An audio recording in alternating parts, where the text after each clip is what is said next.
This is going to be a video tutorial on how to disable hardware acceleration in the Tor web browser. I will be using a desktop PC for this. Let me jump over to my browser here.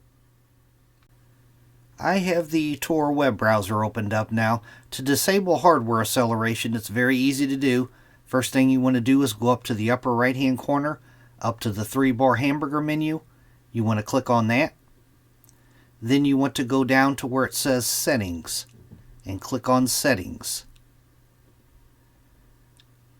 Now on the pane off to the left hand side here, you want to make sure you're on the General tab. Then in the center pane, you want to scroll down to where you see it says Performance, and you want to uncheck Use Recommended Performance Settings. Uncheck that, and then another checkbox will appear, Use hardware acceleration when available. You want to uncheck that also. That is how you disable hardware acceleration in the Tor web browser. Thanks for watching.